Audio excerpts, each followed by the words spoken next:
வணக்கம். பாண்டிச்சேரியிலேருந்து சிவபிரகாசம். நான் இந்த மன்னவனூருக்கு அந்த ட்ரைனிங் போயிட்டு வந்த இந்த அனுபவத்தை சின்னதாக ஷேர் பண்ணுறேன். என்னன்னு கேட்டிங்கன்னா, நான் 8வது தான் படிச்சிருக்கேன். ஆனால் முயல் பண்ணையை பற்றி எனக்கு ரொம்ப நாள் ஒரு கனவு. முயல் பண்ண வைக்கணும், அதை மெயின்டைன் பண்ணுறது ரொம்ப நாள் கனவு. அது எப்படி பண்ணணும்னு தெரியாமல் ஒரு ஐடியா இல்லாமல் இருந்தது. எனக்கு இந்த மன்னவனூர், கொடைக்கானல் மன்னவனூரில் ஒரு கான்ட்ராக்ட் கிடச்சிது. அந்த கான்ட்ராக்ட் கிடச்சி நான் லெட்டர் மூலிமா அந்த ட்ரைனிங் போனேன். ஆனால் அந்த ட்ரைனிங் தான் நம்ம சொல்கிறோம். ஆனால் அவங்க அந்த ட்ரைனிங்க்கு எவ்வளோ மெனக்கிடுறாங்கன்றது ரொம்ப ரொம்ப அது வார்த்தையால் சொல்ல முடியாத ஒரு விஷயம்.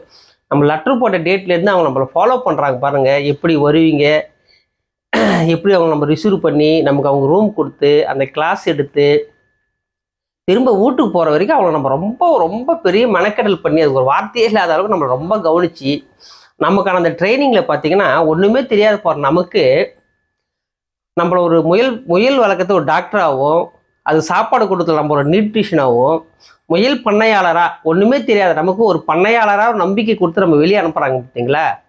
அந்த விஷயம் நம்மளால சொல்லவே முடியாது. 3 நாள்ன்றது 3 டிகிரி படித்த மாதிரி, 3 வருஷம் டிகிரி படித்த மாதிரி நமக்கு ஒரு ஃபீல் கொடுக்குது. அந்த 20 பேர் கொண்ட ஒரு கிளாஸ், ஒரு பயிற்சிக்கு 20 பேர், அதில் ஒருத்தர் வரல 19 பேர். அந்த 19 பேர் 14 மாவட்டத்துலேருந்து வந்தாங்க. அது எப்படி சொல்கிறது, ஒரு பெரிய ஒரு அனுபவமாக இருந்தது. நம்ம இருட்டில் நம்ம முயல் வளர்க்குறதுக்கு எப்படின்னே தெரியாமல் இருட்டில் இருந்த நம்மளை வெளிச்சத்துக்கு கொண்டுட்டு அந்த வெளிச்சத்தில் கண்ணை மூடி நடக்கிற அளவுக்கு நம்மளை அந்த முயல் பண்ணையை பற்றி அவ்வளோ தெளிவுபடுத்தி ஒரு சொல்ல முடியாத அளவுக்கு ஒரு பெரிய அனுபவமாக இருந்ததுங்க. அதனால் முயல் வளர்க்குறவங்க எல்லாருமே இந்த மன்னவனூர் ட்ரைனிங்கை கண்டிப்பாக மிஸ் பண்ணாதீங்க. எல்லாருக்குமே ஒரு பெரிய நல்ல அனுபவமாக இருக்கும்.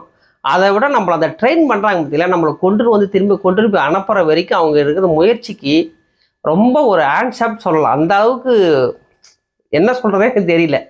ரொம்ப ஒரு பெரிய ஒரு அனுபவமாக இருந்தது. வார்த்தையால் சொல்ல முடியாத அளவுக்கு ஒரு அனுபவமாக இருந்தது. எல்லாரும் இதை பயன்பெற்று நன்றி பெறுங்க. நன்றி, வணக்கம்.